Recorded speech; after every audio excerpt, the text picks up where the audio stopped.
நன்றி நன்றி.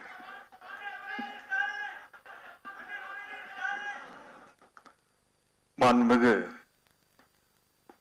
உயர்கல்வித்துறையினுடைய அமைச்சர் அண்ணன் திரு கோவி செழியன் அவர்களே, அண்ணன் ஜெயரஞ்சன் அவர்களே, அண்ணன் செந்தலை கௌதமன் அவர்களே, திராவிடர் விடுதலை கழகத்துடைய தலைவர் அண்ணன் கொளத்தூர் மணி அவர்களே, மார்க்சிய பெரியாரிய பொது உடைமை கட்சியுடைய பொதுச் செயலாளர் அண்ணன் வாலாசா வல்லவன் அவர்களே, சட்டமன்ற உறுப்பினர் அண்ணன் திரு சிவிஎம்பி எழிலரசன் அவர்களே, மாவட்ட பொறுப்பாளர் சட்டமன்ற உறுப்பினர் அண்ணன் ஆர் டி சேகர் அவர்களே, சென்னை மேற்கு மாவட்ட கழக செயலாளரும் முன்னாள் மாவட்ட இளைஞரணி அமைப்பாளரும் நிகழ்ச்சியை சிறப்பாக ஒருங்கிணைத்திருக்கக்கூடிய என் அருமை சகோதரர் திரு சிற்றரசு அவர்களே,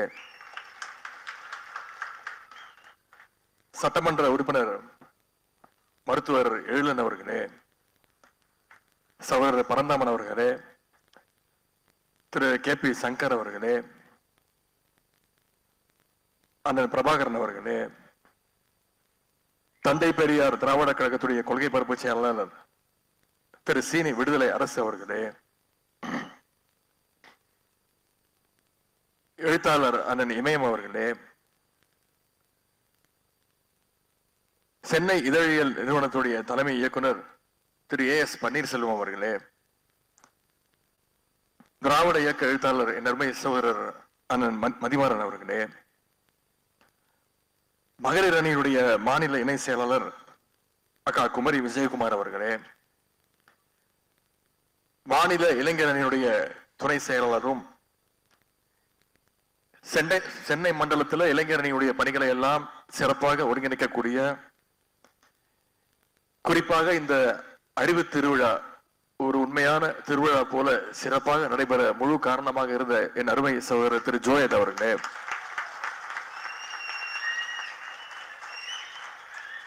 அவருக்கு உறுதுணையாக இருந்து உழைத்த இளைஞர் அணியினுடைய மாநில துணை செயலாளர்கள் சகோதரர் இன்பா ரகு அவர்களே, சகோதரர் இளையராஜா அவர்களே, சகோதரர் அப்துல் மாலிக் அவர்களே, சகோதரர் பிரகாஷ் அவர்களே, சகோதரர் பிரபு கஜேந்திரன் அவர்களே, சகோதரர் சீனிவாசன் அவர்களே, சகோதரர் ஜி.பி. ராஜா அவர்களே, சகோதரர் ஆனந்தகுமார் அவர்களே, மாவட்ட இளைஞரணி அமைப்பாளரும் நாடாளுமன்ற உறுப்பினர் சகோதரர் சி என் அண்ணாதுரை அவர்களே, கழகத்துடைய பல்வேறு அணிகளுடைய மாநில நிர்வாகிகள் அண்ணன் அக்ரி கணேசன் அவர்களே, அண்ணன் தர்மசெல்வன் அவர்களே, சகோதரர் சூர்யா கிருஷ்ணமூர்த்தி அவர்களே, அண்ணன் பொன்னரசு அவர்களே, அண்ணன் வி.பி. மணி அவர்களே, மருத்துவர் ஹபீசுல்லா அவர்களே, அண்ணன் ஜாகிர் உசேன் அவர்களே, பகுதி கழக செயலாளர்கள் அண்ணன் ராமலிங்கம் அவர்களே, அண்ணன் மாப்பா அன்புதுரை அவர்களே, அண்ணன் மதன் மோகன் அவர்களே, சகோதரர் வினோத் வேலாயுதம் அவர்களே, அண்ணன் ஜெபதாஸ் பாண்டியன் அவர்களே, திரு திருமாவேலன் அவர்களே, திரு அண்ணன் கோவி லெனின் அவர்களே, திரு விஜயசங்கர் அவர்களே, அண்ணன் சாவல்பொண்டி சுந்தரேசன் அவர்களே, சகோதரர் சேலம் ராஜா உள்ளிட்ட கழகத்துடைய நிர்வாகிகளே, மாவட்ட இளைஞரணி அமைப்பாளர்களும் சட்டமன்ற உறுப்பினர்களுமான சகோதரர் எபனேசர் அவர்களே, சகோதரர் பிரபாகர் ராஜா அவர்களே, மாவட்ட இளைஞரணி அமைப்பாளர்கள், இங்கே நன்றி உரையாற்றிய இந்த நிகழ்ச்சியுடைய வெற்றிக்காக தொடர்ந்து பணிகளில் ஈடுபட்ட சகோதரர் வழக்கறிஞர் பிரகாஷ் அவர்களே,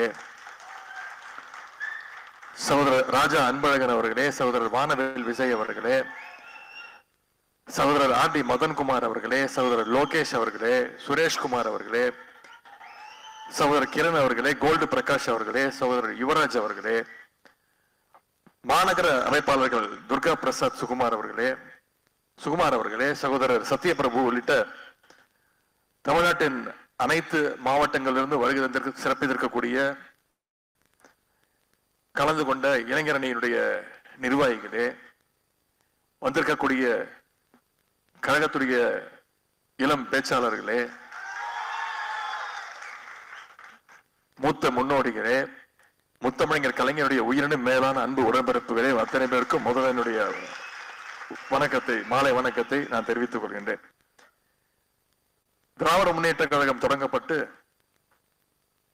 75 ஆண்டுகள் முடித்து இப்போ 76வது ஆண்டுல நாம நடைபோட்டுக் கொண்டிருக்கிறோம். அதை கொண்டாடுகின்ற வகையில ஒரு நிகழ்ச்சி திமுக 75 டிஎம்கே 75 என்ற இந்த சிறப்புக்குரிய விழாவை இளைஞர்களின் சார்பாக நடத்துவதில் நான் மிகுந்த மகிழ்ச்சி அடைகின்றேன், பெருமை அடைகின்றேன். இந்த நிகழ்ச்சியை நடத்துவதற்கு அனுமதி வழங்கியதோடு மட்டுமல்லாமல் அதற்கான கைடன்ஸ் வழிகாட்டுதல்களையும் வழங்கி இந்த நிகழ்ச்சி இவ்வளவு சிறப்பாக வெற்றி பெற அனுமதி கொடுத்த, நம்முடைய கலந்து கொண்டு சிறப்பித்த, புத்தகத்தை வெளியிட்ட நம்முடைய கழக தலைவர் மாண்பு முதலமைச்சர் அவர்களுக்கும், கழகத்துடைய பொதுச் செயலாளர் நீர்வளத்துறை அமைச்சர் துரைமுருகன் மாமா அவர்களுக்கும், முதல்ல தலைமை கழகத்திற்கும் இளைஞரணியின் சார்பாக முதல்ல எங்களுடைய நன்றியை நாங்கள் தெரிவித்துக் கொள்கின்றோம். 2 நாள் நிகழ்ச்சி பேசுறவங்க எல்லாம் பாராட்டி வாழ்த்தி பேசியிருக்கிறாங்க. பலர் மேடையிலே வாழ்த்தி இருக்கிறாங்க. பலர் என்ன நேரில் சந்திக்கும் போது சிறப்பான முயற்சி அப்படின்னு பலர் வாழ்த்தி இருக்கிறாங்க. பலர் வாழ்த்தி இருந்தாலும் மனசுக்குள்ள ஒரு சின்ன வருத்தம் இருக்கலாம், மனசுக்குள்ள திட்டிருப்பாங்க. இப்படி ஒரு நிகழ்ச்சியை நடத்தி 2 நாளா நம்மளை உட்கார வச்சுட்டானே. சிலர் இல்ல நீங்களே சொல்லாதீங்க, அந்த சிலர் யாருன்னு குறிப்பிட விரும்பல. இருந்தாலும் இந்த நிகழ்ச்சியை ஏற்பாடு செய்தது, நடந்தது எல்லாமே காலத்தின் கட்டாயம் கருதிதான் இன்னைக்கு இந்த நிகழ்ச்சி நடத்தப்பட்டிருக்கு. டிஎம்கே 75 திமுக 75 இந்த விழாவை எங்க வேணா நடத்திருக்கலாம். கலைஞர் அரங்கத்துல, அண்ணா அறிவாலயத்தில் இருக்கக்கூடிய கலைஞர் அரங்கத்தில் நடத்திருக்கலாம், ஒய்எம்சி மைதானத்தில் நடத்திருக்கலாம், அன்பகத்தில் நடத்திருக்கலாம். ஆனா இந்த வல்லூர் கோட்டத்தை தேர்வு செஞ்சதற்கு ஒரு மிக மிக முக்கியமான ஒரு காரணம் உண்டு. நிறைய பேர் இந்த வல்லூர் கோட்டை பார்க்க வரமாட்டாங்க. அதற்கு பல காரணங்கள் உண்டு. எனக்கு அதுல நம்பிக்கை கிடையாது. அதுவும் இந்த இடத்தை தேர்வு செஞ்சதற்கு ஒரு முக்கிய காரணம். பலர் வர தயங்கின யோசிச்ச இடம் இந்த வல்லூர் கோட்டம். கலைஞருக்கும் வல்லூர் கோட்டத்திற்கும், திராவிட முன்னேற்ற கழகத்திற்கும் இந்த வல்லூர் கோட்டத்திற்கும் எந்த அளவுக்கு நெருக்கமோ தொடர்பு என்பதற்கு இங்க நான் உங்களுக்கு விளக்கி சொல்ல நான் விரும்புகின்றேன். எப்பவுமே ஒரு நிகழ்ச்சியில 4-5 பேர் பேசிவிட்டு கடைசியா பேசும்போது ரொம்ப கஷ்டம். நாம பேச வச்சிருந்த அத்தனை குறிப்புகளையும் அந்த 4-5 பேர் அவங்களுக்குள்ள பகிர்ந்து பேசியிருப்பாங்க. இளம் பேச்சாளர்கள் உங்களுக்கு தெரிஞ்சிருக்கிறோம். எவ்வளவு நோட்ஸ் எடுத்தாலும், எவ்வளவு கூட்டங்கள் பேசினாலும் நாம நினைச்சதை வேற ஒருத்தர் பேசிட்டு போயிடுவாரு. ஐயோ நம்ம பாயிண்ட் போயிடுச்சா அப்படின்னு நம்ம யோசிப்போம். ஒரு நிகழ்ச்சிக்கு அப்படின்னா கிட்டத்தட்ட 10 அமர்வுகள் செஷன்ஸ், 44 சிறந்த பேச்சாளர்கள், சாதாரண பேச்சாளர்கள் கிடையாது, சிறந்த பேச்சாளர்கள். அவங்க பேசி கடைசியா பேசும்போது சில பிரச்சனைகள் இருக்கும். நான் பேசின பல விஷயங்களை இந்த 2 நாட்களா நீங்க வேற யாராவது பேசி கூட கேட்டிருந்திருக்கலாம். இருந்தாலும் இதை சொல்ல வேண்டியது என்னுடைய கடமை. தமிழர்களுடைய மிக மிக முக்கியமான ஒரு பண்பாட்டு அடையாளமாக இருக்கக்கூடிய இந்த வல்லூர் கோட்டத்திற்கு 1973ஆம் ஆண்டு 1973 அப்போ அந்த வருஷத்துல தான் கலைஞர் அவர்கள் அடிக்கல் நாட்டினார். கலைஞர் அவர்கள் இந்த வல்லூர் கோட்டத்தை பார்த்து கட்டினார். 1976ஆம் ஆண்டு பிப்ரவரி மாதத்துல இதனை திறக்கிறதுக்காக அப்போ இருந்த முதலமைச்சராக இருந்த கலைஞர் அவர்கள் தேதி கூட கொடுத்துட்டார். 76ஆம் ஆண்டு அப்போதான் நம்முடைய ஒன்றிய அரசு, அப்போ இருந்தக்கூடிய ஒன்றிய அரசு எமர்ஜென்சியை தமிழ்நாட்டுக்குள்ள கொண்டு வந்தாங்க, ஆட்சியை கலைச்சிட்டாங்க. அப்புறம் கலைஞர் அவர்களுக்கு அழைப்பதை கூட கொடுக்கல. அன்றைய ஆளுநர் தலைமையில அப்போதைய குடியரசுத் தலைவர் அவர்கள் வந்து இந்த வல்லூர் கோட்டத்தை திறந்து வச்சாங்க. கலைஞரை சுத்தமா புறக்கணிச்சுட்டாங்க, கூப்பிட கூட இல்லை அந்த நிகழ்ச்சிக்கு. கலைஞர் அவர்கள் அந்த அடிக்கல் நாட்டும் போது ஒரு கல் வச்சிருந்தாங்க, அந்த கல்லை கூட அப்புறப்படுத்திட்டாங்க. அப்போ கலைஞர் அவர்கள் முரசொலியில ஒரு கடிதம் எழுதினார், உடன்பிறப்புகளுக்கு ஒரு கடிதம். அதுல எழுதியிருக்காரு, தான் வளர்த்து ஆளாக்கிய பிள்ளைக்கு திருமணம் நடக்கும் போது தாலி கட்டுகின்ற காட்சியை காணாமல் பந்தலுக்கு வெளியே ஒரு தாய் நிறுத்தப்பட்டால் எப்படி இருக்குமோ அப்படி தவிக்கின்றது என்னுடைய மனசு அப்படின்னு கலைஞர் அந்த நேரத்துல முரசொலியில் எழுதினார். அந்த சம்பவம் நடந்த பிறகு சரியாக 13 ஆண்டுகளுக்கு பிறகு மீண்டும் கலைஞர் அவர்கள் முதலமைச்சராக பொறுப்பேற்றார். திராவிட முன்னேற்ற கழகம் ஆட்சி அமைச்சது. அப்போ கலைஞர் அவர்கள் இதே வள்ளுவர் கோட்டத்தில் தான் பதவி ஏற்பு விழாவை நடத்தி தான் முதலமைச்சராக பொறுப்பேற்றுக் கொண்டார். இதுல இருந்து ஒரே ஒரு விஷயத்தை மட்டும் நான் சொல்லிக்கொள்ள விரும்புகின்றேன். நம்முடைய இயக்கத்தை யார் வீழ்த்த நினைத்தாலும் உங்க திட்டம் தமிழ்நாட்டில் இங்க பலிக்காது அப்படின்னு உணர்த்துகிற இடம்தான் இந்த வள்ளுவர் கோட்டம். இது வெறும் வள்ளுவர் கோட்டம் மட்டும் இல்ல, கழகத்துடைய வெற்றி கோட்டம் அப்படின்னு நம்ம சொல்லலாம். இதை கலைஞர் கட்டினாரு அப்படிங்கிற ஒரே காரணத்துக்காக சென்ற அதிமுக ஆட்சியில கிட்டத்தட்ட 10 வருடங்கள் எந்த பராமரிப்பும் இல்லாம, பொதுமக்கள் அனுமதி இல்லாம சென்னையில் இருக்கக்கூடியவர்களுக்கு இந்த இடத்த 5 வருஷத்துக்கு முன்னாடி பார்த்தவங்களுக்கு இந்த இடம் எப்படி இருந்ததுன்னு உங்களுக்கு தெரியும். ஆனா 2021 நம்முடைய கழக ஆட்சி அமைஞ்ச பிறகு நம்முடைய தலைவர் அவர்கள் கிட்டத்தட்ட 80 கோடி ரூபாய் ஒதுக்கீடு பண்ணி இந்த வள்ளுவர் கோட்டத்தை ரெனோவேட் பண்ணார், புதுப்பிச்சார். இதுல இருந்து புரிந்து கொள்ள வேண்டியது ஒன்னே ஒண்ணுதான். 50 ஆண்டுகளுக்கு முன்பு கலைஞர் கட்டிய வள்ளுவர் கோட்டத்தை நம்முடைய முதலமைச்சர், நம்முடைய தலைவர் அவர்கள் புதுப்பிச்சு நவீனமயமாக்கி வச்சிருக்கிறார். இப்போ அதே மாதிரி 75 ஆண்டுகளுக்கு முன்பு தொடங்கப்பட்ட நம்முடைய திராவிட முன்னேற்ற கழகத்தையும் நம்முடைய தலைவர்கள் இன்னைக்கு இருக்கக்கூடிய current generation, young generation connect ஆகிற மாதிரி நவீனமயப்படுத்தி இன்னைக்கு இருக்கக்கூடிய இளைஞர்களுக்கும் நம்முடைய கழகத்தை தொடர்பு ஏற்படுத்தி வச்சிருக்கிறார். அடுத்த தலைமுறைக்கு கழகத்தை எடுத்து சென்றிருக்கிறார். நேற்றைய காலை புத்தக வெளியீட்டு விழா, இந்த அறிவு திருவிழாவை தொடங்கி வைத்து பேசிய கழக தலைவர் அவர்கள் இந்த விழாவை ஒவ்வொரு ஆண்டும் நடத்த வேண்டும் அப்படின்னு இளைஞர் அணிக்கு கட்டளை இட்டிருக்கிறார்.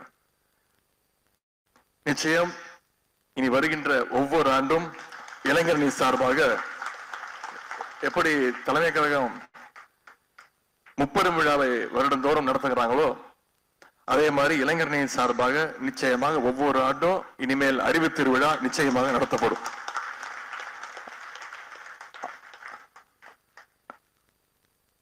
உடனே மாவட்ட செயலாளர் யோசிக்க வேணாம், சென்னை மாவட்ட கழக செயலாளர் நிச்சயம் வேற வேற மாவட்டங்கள் தான் நடத்தப்படும்.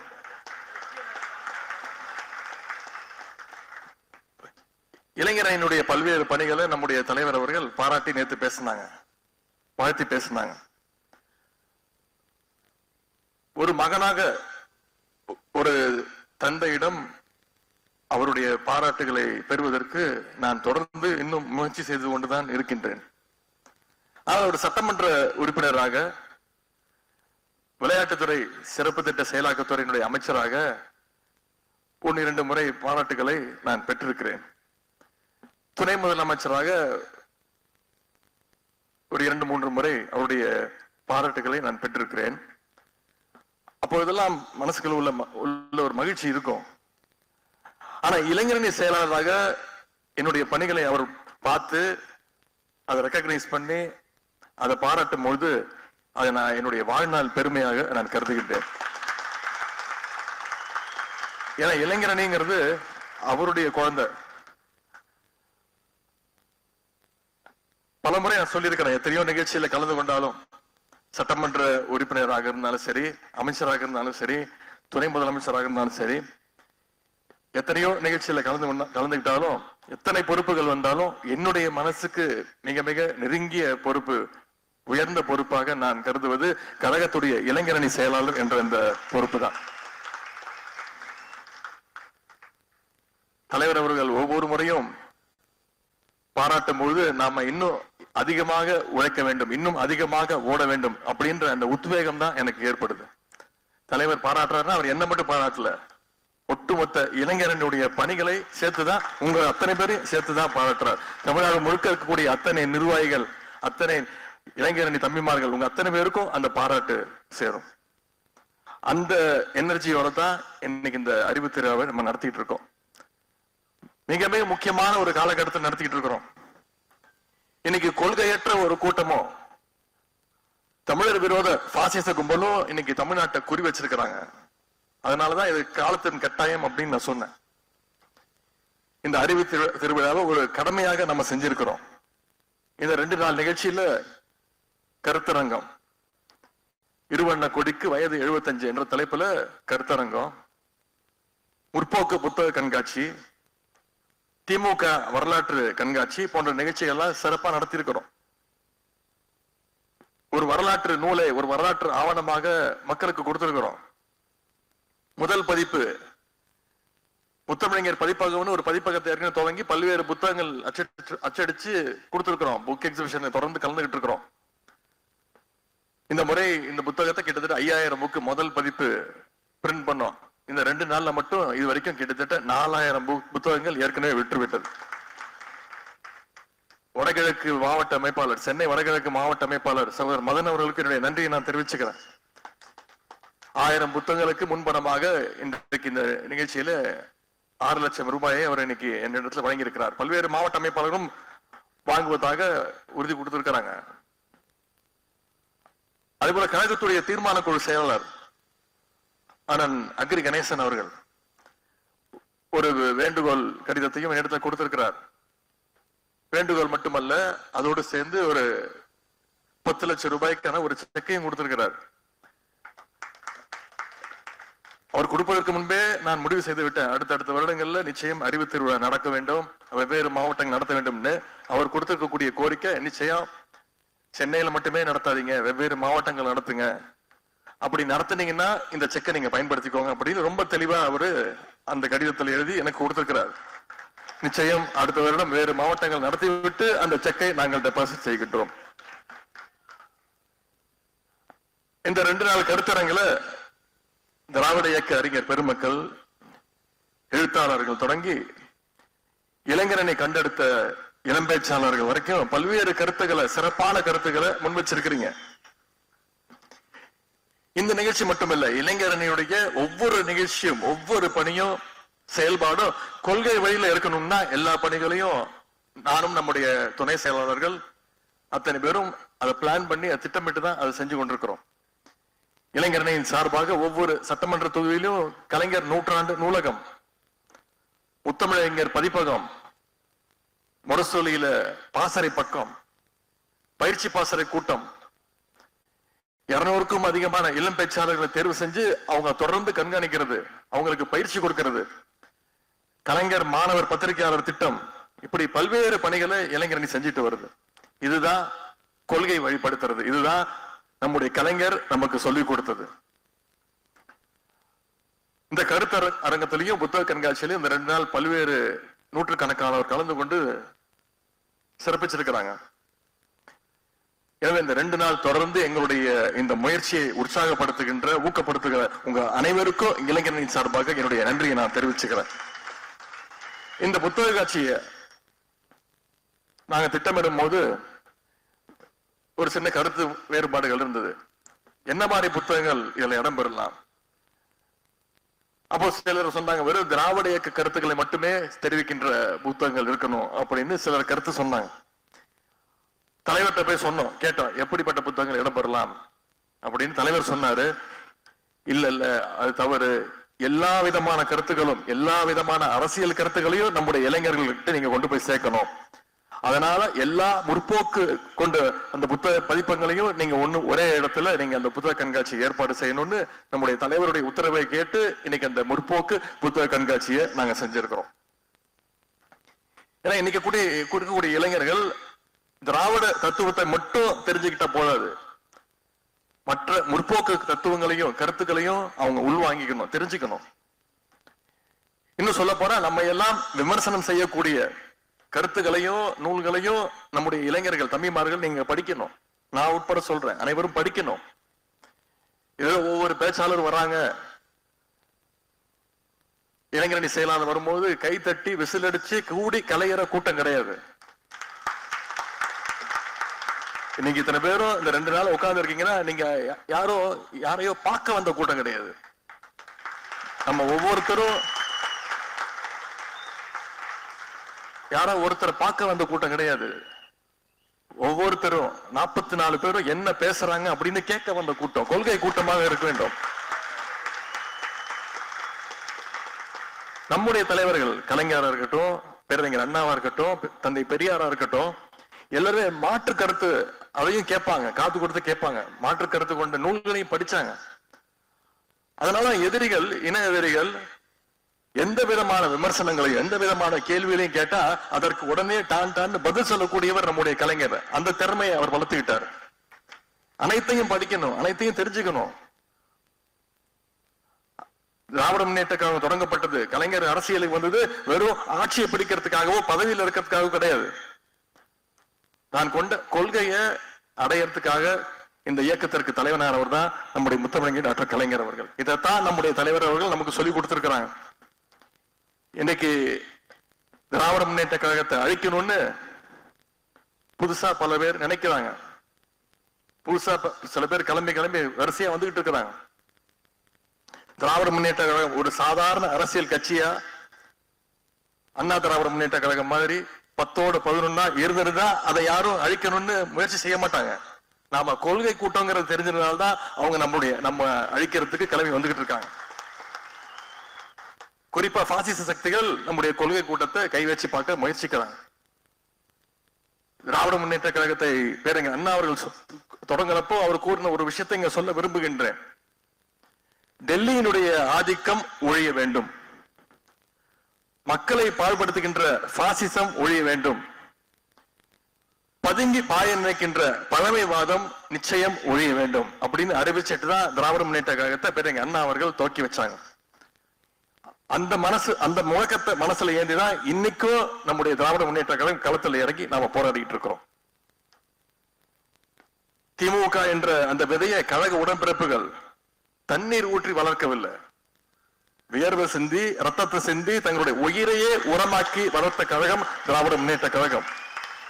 உடன்பிறப்புகளுடைய தியாகத்தினாலதான் நம்முடைய இயக்கம் இன்னைக்கு ஒரு ஆலமரமாக வளர்ந்து நிற்கின்றது.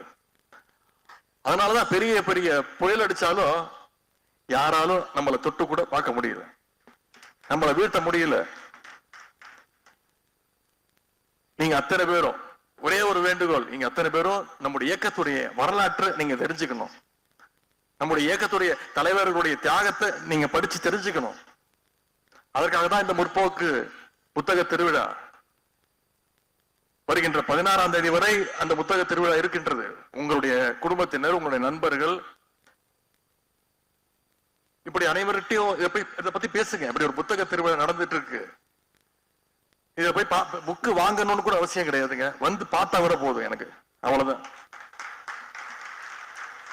நம்முடைய மொழி, தமிழ் மொழி காப்பாற்றப்பட வேண்டும், தமிழ் இனம் காப்பாற்றப்பட வேண்டும், நம்முடைய நாடு தமிழ்நாடு காப்பாற்றப்பட வேண்டும். இதுதான் திராவிட முன்னேற்ற கழகத்துடைய கொள்கை.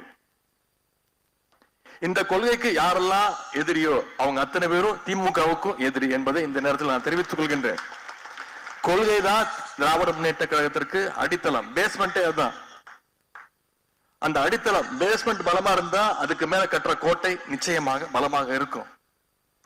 இன்னைக்கு அரசியல சில பேர் பேஸ்மெண்டே இல்லாம உள்ள வர முயற்சிக்கிறாங்க. எக்ஸிபிஷன் போவோம், பார்த்திருப்பீங்க, கண்காட்சி வருஷத்துக்கு ஒரு முறை நடக்கும். அங்க போய் பாத்தீங்கன்னா திடீர்னு ஒரு தாஜ்மஹால் மாதிரியே ஒரு செட்டு போட்டிருப்பாங்க, ஐஃபில் டவர் மாதிரி ஒரு செட்டு போட்டிருப்பாங்க.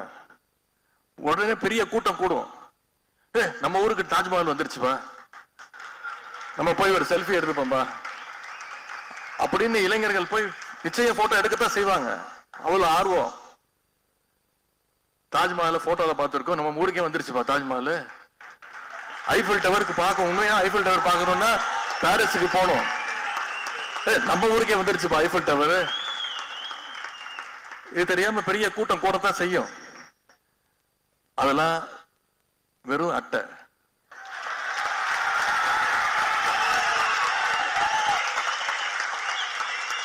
அதற்கு எந்த விதமான அஸ்திவாரமோ கொள்கையோ கிடையாது. சும்மா தட்டுனா போதும், ஒரு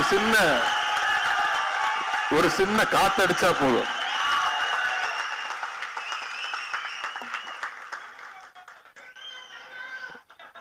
அவங்களுக்கெல்லாம் சொல்லிக் கொள்வது, திராவிட முன்னேற்ற கழகங்கிறது தியாகத்தாலும் போராட்டத்தினாலும் உருவான இயக்கம்.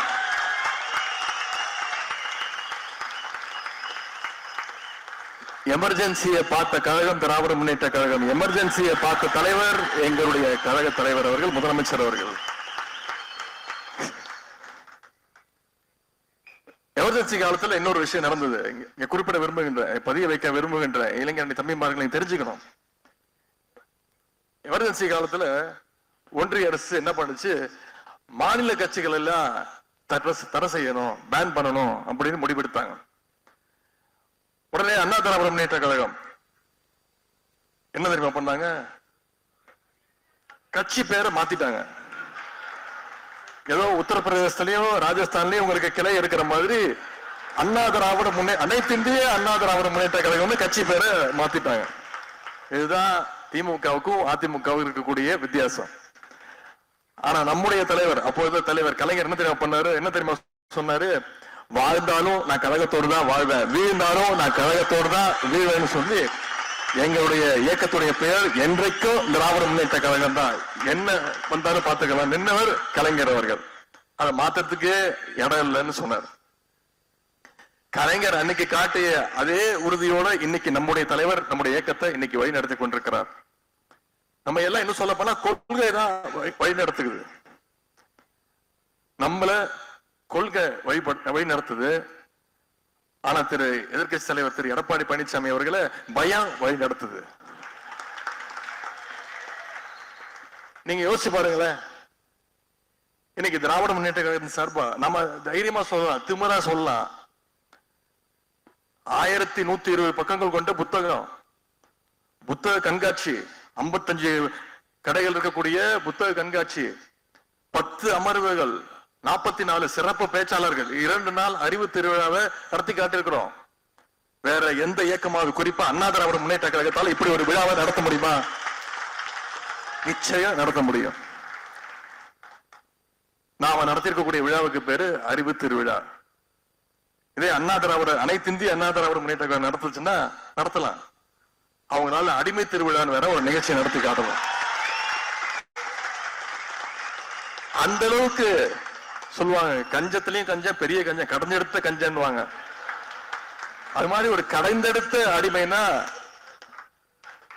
அனைத்து இந்திய அண்ணா திராவிட முன்னேற்ற கழகத்துடைய தலைவர், நிரந்தர பொதுச் செயலாளர் திரு எடப்பாடி பழனிசாமி அவர்கள் தான். அதனாலதான் அதிமுக அவங்களுடைய ஓனர்ஸ் பாசிச பாஜகவால நேரடியா தமிழ்நாட்டுக்குள்ள கால் எடுத்து வைக்க முடியல. அதனால வேற வேற வேஷத்தை போட்டு வராங்க, அதிமுக போர்வையை போட்டுக்கிட்டு வராங்க. எதிர்கட்சி தலைவர் திரு எடப்பாடி பழனிசாமி அவரை பார்க்கும் போதுதான் எனக்கு 2 விஷயம் தான் ஞாபகம் வரும். சட்டசபையில பார்ப்பேன், அவரை நேரடியா பார்ப்பேன். அவரை பார்க்கும்போது எனக்கு 2 விஷயம் தான் ஞாபகம் வரும். ஒண்ணு காலு, இன்னொன்னு காரு.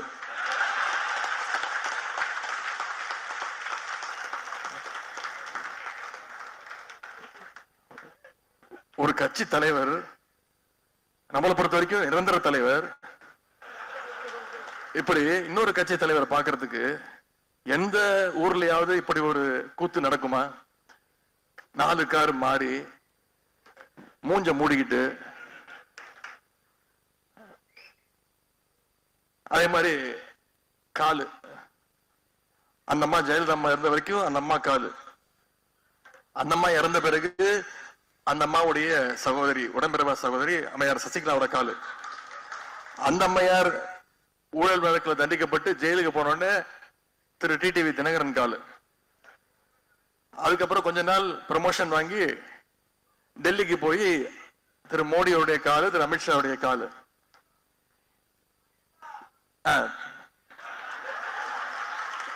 அது டி ப்ரமோட், டெல்லியில இருந்து திருப்பி டி ப்ரமோஷன் வாங்கி இங்க திரு ஜெய தீபா அவங்க காலு. இன்னைக்கு விழுந்தது 10லன்னு புது கால் தேடிட்டு இருக்கிறாரு.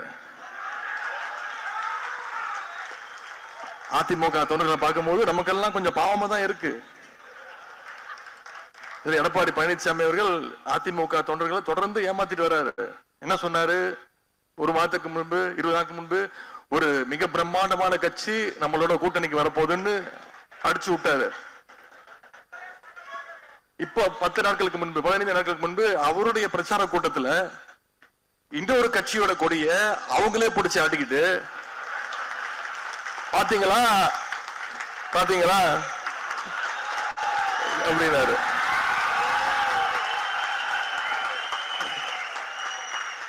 பிள்ளையார் சொல்லி போட்டாச்சு அப்படின்னு சொன்னாரா இல்லையா? எனக்கு அவரை பார்க்கும்போது என்ன ஞாபகம் தெரியுமா? ஃபைனல் எக்ஸாம் படிக்கிற பையன் ஃபுல்லா ஊரை சுத்திட்டு விளையாண்டுட்டு, தப்புன்னு சொல்லல, வேற எக்ஸாமுக்கு படிச்சுட்டு போனா கூட பரவாயில்ல, சுத்தமா படிக்கவே படிக்காம நைட்லாம் தூங்காம காலைல எந்திரிச்சு குளிச்சுட்டு தலைலாம் சீவிட்டு சாமி போட்டோக்கு முன்னாடி போய் எல்லா மந்திரங்கள் எல்லாத்தையும் சொல்லிட்டு குங்குமம் வச்சுட்டு விபூதி வச்சுக்கிட்டு கடைசியில ஸ்கூலுக்கு போனோடனே கொஸ்டின் பேப்பர் கொடுத்தோடனே ஒன்னும் தெரியாம மொழிப்பான். பாத்தீங்களா? இன்னைக்கு அந்த நிலைமையில இருக்கிறார் திரு எடப்பாடி பழனிசாமி அவர்கள். எக்ஸாம் பேப்பர்ல வந்தோடனே ஆன்சர் ஷீட்ல வெறும் பிள்ளையார் சொல்லி மட்டும் தான் போடுவாங்க. அதுக்கப்புறம் எழுதுறதுக்கு ஒன்னும் இருக்காது, எல்லாம் மேல இருக்கிறவன் பார்த்துப்பான் அப்படின்னு விட்டுருவாங்க. அப்படிப்பட்ட நிலையில இன்னைக்கு திரு எடப்பாடி பழனிசாமி அவர்கள் இருக்கிறார். எனவே வருகின்ற தேர்தலில் உங்களுடைய எழுச்சியும் இந்த உணர்வும் பார்க்கும்பொழுது இதே உணர்வு இதே எழுச்சி அடுத்த 4 மாத காலம் நம்மளுக்கு இருக்கணும். அது நிச்சயம் அதை செய்வீங்கன்ற நம்பிக்கை தலைவருக்கும் இருக்கு, எனக்கும் இருக்கு. நான் உங்களோட நிக்கிறேன், களத்துல நிக்கிறேன். வருகின்ற தேர்தலில் திராவிட முன்னேற்ற கழகத்துடைய வெற்றியை யாராலையும் தடுக்க முடியாதுங்கிற நிலைமையை நீங்க உருவாக்க வேண்டும். இதையெல்லாம் எப்படியாவது தடுத்துடணும்னா இன்னைக்கு எஸ்ஐஆர்ன்ற ஒரு திட்டத்தை ஒன்றிய அரசு கொண்டு வந்திருக்கு, தேர்தல் ஆணையம் கொண்டு வந்திருக்கு, ஸ்பெஷல் இன்டென்சிவ் ரிவிஷன். இந்த எஸ்ஐஆர் திட்டத்தின் மூலம் சமீபத்தில் பீகார் மாநிலத்தில் கிட்டத்தட்ட 65 லட்சம் வாக்காளர்கள் நீக்கி இருக்கிறாங்க. அதே மாதிரி இங்கேயும் இருக்கக்கூடிய சிறுபான்மை மக்கள் அவங்களுடைய வாக்குகளை, ஒடுக்கப்பட்ட மக்களுடைய வாக்குகளை எல்லாம் எப்படியாவது நீக்கணும்னு முயற்சி செஞ்சுட்டு இருக்கிறாங்க. எஸ்ஐஆர் முடிகிற வரைக்கும் அதை சரி பண்ற வேலையில வந்திருக்கக்கூடிய உடன்பிறப்புகள், இளைஞர்கள், தம்பிமார்கள், நீங்க களத்துல இறங்கி நீங்க ரொம்ப கவனமா செயல்படணும்னு நான் கேட்டுக்கொள்கின்றேன். அப்பதான் பாஜகவுடைய சதி திட்டத்தை நம்மளால முறியடிக்க முடியும். இன்னைக்கு ஒன்றிய பிரதமர் நமக்கு எதிர்கட்சி தலைவர் தான் இப்படி வச்சிருக்கிறாருன்னா அவருக்கு கொஞ்சமும் சளைக்காம ஒரு ஒன்றிய பிரதமர் திரு நரேந்திர மோடி அவர்கள் தான் ஒரு ஒன்றிய பிரதமர் என்பதையே மறந்துட்டு இன்னைக்கு ஒவ்வொரு மாநிலத்துக்குள்ளேயும் சண்டை மூட்டி விட்டு இருக்கிறாரு. பீகார்ல தேர்தல் பிரச்சாரத்திற்கு போய் அங்க பேசியிருக்கிறார். தமிழ்நாட்டுல பீகார் மக்களை நாம துன்புறுத்துறோமா? தமிழ்நாட்டில் இருக்கக்கூடிய பீகாரை சேர்ந்த ஒரே ஒருத்தர் துன்புறுத்தப்பட்டிருக்கிறாருன்னா அது இங்க இருக்கக்கூடிய ஆளுநர் திரு RN ரவி அவர்கள் மட்டும்தான். அவரையும் நாம துன்புறுத்தல. தமிழ்நாட்டு மக்கள் அவர் தொடர்ந்து தமிழ்நாட்டு மக்கள் துன்புறுத்துறதுனால தமிழ்நாட்டு மக்கள் அவரை துன்புறுத்திட்டு இருக்கிறாங்க. இன்னும் சொல்ல போனா வச்சு செய்யறாங்க. இன்னும் சொல்ல போனா நம்முடைய தலைவர் ஒரே வேண்டுகோள் தான், தயவு செய்து இங்க இருக்கக்கூடிய ஆளுநரை தயவு செய்து மாத்திராதீங்க அப்படின்னு வேண்டுகோள் வைப்பவர் தான், அந்த பெரிய மனசுக்காரர் தான் நம்முடைய தலைவர் அவர்கள். பாஜகவுடைய இந்த பிரித்தாளுகின்ற சூழ்ச்சியை நாம் முறியடிக்க வேண்டும். விரைவில் பாசிச பாஜகவுக்கு எதிராக ஒட்டுமொத்த இந்தியாவும் திரும்புகின்ற நிலைமை ஏற்பட போது அதற்கான விழிப்புணர்ச்சியை ஒட்டுமொத்த நாட்டுக்கு கொடுக்கின்ற தத்துவமாக நம்முடைய திராவிட மாடல் தத்துவம் நம்முடைய அரசு இன்னைக்கு செயல்பட்டு இருக்கு. அதனால திராவிடன்ற பேரை கேட்டாலே பாசிச சக்திகள் இன்னைக்கு பதறிக்கிட்டு இருக்காங்க. இன்னைக்கு எல்லா மாநிலத்திலையும் அரசியல் களம் மாறிட்டு வருது. நாட்டில் இருக்கக்கூடிய அனைத்து முதலமைச்சர்களுக்கும் ஒரு எடுத்துக்காட்டு முதலமைச்சராக நம்முடைய தலைவர் அவர்கள் செயல்பட்டு கொண்டிருக்கிறார். சமீபத்தில் நீங்க தொலைக்காட்சியில பார்த்திருப்பீங்க, பீகார் மாநிலத்துடைய தலைவர் சகோதரர் தேஜஸ்வி யாதவ் முதலமைச்சர் வேட்பாளர், அவர்கிட்ட ஒரு பேட்டி எடுக்கிறாங்க. அகில இந்திய தொலைக்காட்சி நிறுவனம் பேட்டி எடுக்கும்போது கேட்கிறாங்க, இந்தியாவிலே சிறந்த முதலமைச்சரா நீங்க யாரை நினைக்கிறீங்கன்னு கேட்கும் போது அவர் ஒரு செகண்ட் கூட யோசிக்காம பதில் சொல்றார், தமிழ்நாட்டுடைய முதலமைச்சர் என்னுடைய சகோதரர் அப்படின்னு சொல்லி நம்முடைய தலைவர் பேரை சொல்றார். 11.19% வளர்ச்சியோட இன்னைக்கு இந்தியாவிலே டபுள் டிஜிட்ல பொருளாதார வளர்ச்சியில நம்முடைய மாநிலம் சிறந்து விளங்குதுன்னா அதுக்கு நம்முடைய முதலமைச்சர்கள் கொண்டு வந்திருக்கிற திட்டங்கள் தான். நம்முடைய இந்த 4.5 வருஷ திட்டங்களை மக்கள்கிட்ட கொண்டு போய் சேருங்க, தொடர்ந்து பேசுங்க, திண்ணை பிரச்சாரங்கள், தெருமுனை கூட்டங்கள் நடத்துங்க. இன்னைக்கு நம்முடைய முதலமைச்சர் அவர்கள், நம்முடைய தமிழ்நாடு இன்னைக்கு என்ன முடிவு எடுக்குது? ஒன்றிய அரசு ஒரு திட்டத்தை அறிவிக்குதுன்னா தமிழ்நாடு முதலமைச்சர் என்ன முடிவு எடுக்கிறார்? தமிழ்நாட்டு மக்கள் என்ன மனநிலையில் இருக்காங்க அப்படின்னு தான் மற்ற மாநில முதலமைச்சர்கள் பாராட்டுறாங்க. தொடர்ந்து மற்ற மாநில முதலமைச்சர் இங்க வந்து நம்முடைய தமிழ்நாட்டையும் திட்டங்களையும் பாராட்டிட்டு போறாங்க. முதலமைச்சர் காலை உணவு திட்டம் விரிவுபடுத்தும் போது முதலமைச்சர், பஞ்சாப் மாநில முதலமைச்சர் திரு பகவந்த் சிங் அவர்கள் பாராட்டிட்டு போனாரு. கல்வியில் சிறந்த தமிழ்நாடு, புதுமை பெண் திட்டம், தமிழ் புதுமை திட்டத்தை விரிவுபடுத்தும் போது தெலுங்கானா முதலமைச்சர் திரு ரேவந்த் ரெட்டி அவர்கள் பாராட்டிட்டு போறாரு. இப்படி அனைத்து தலைவர்களும் இந்தியாவே திரும்ப பார்க்கக்கூடிய ஒரு தலைவராக நம்முடைய தலைவர் அவர்கள் முதலமைச்சர் உருவாக்கி இருக்கிறார். இன்னைக்கு இந்தி திணிப்புக்கு எதிராக நாம பேசினா வட மாநிலங்கிறது நமக்கு ஆதரவு குரல் வருது. புதிய கல்விக் கொள்கை வேணாம்னு நம்ம முதல்ல சொன்னோம். இன்னைக்கு மற்ற மாநில முதலமைச்சர் தமிழ்நாடு சொன்னது கரெக்ட், எங்களுக்கும் வேணாம் அப்படின்னு மற்ற மாநில முதலமைச்சர்கள் குரல் கொடுக்கிறாங்க. மாநில உரிமைகளுக்காக நாம பேசினா இன்னைக்கு மற்ற மாநில முதலமைச்சர்கள் நமக்கு ஆதரவா குரல் கொடுக்கிறாங்க. நிதி உரிமை வேணும்னு நாம தான் மறுமுதல குரல் கொடுத்தோம். இன்னைக்கு மற்ற மாநில முதலமைச்சர்கள் நம்முடைய முதலமைச்சரை பின்பற்ற ஆரம்பிச்சிருக்கிறாங்க.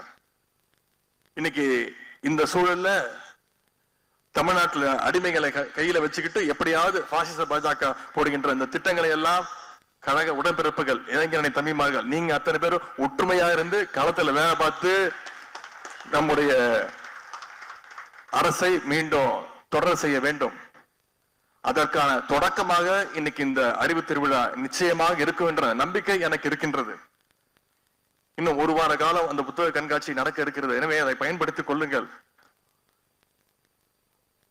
இந்தியாவுடைய ஜனநாயகத்தையும் தமிழ்நாட்டையும் காப்பதற்கு 2026 சட்டமன்ற தேர்தலில் தமிழ்நாட்டில் திராவிட முன்னேற்ற கழகம் தலைமையிலான மதச்சார்பற்ற முற்போக்கு கூட்டணி மாபெரும் வெற்றி அடைஞ்சே ஆக வேண்டும்.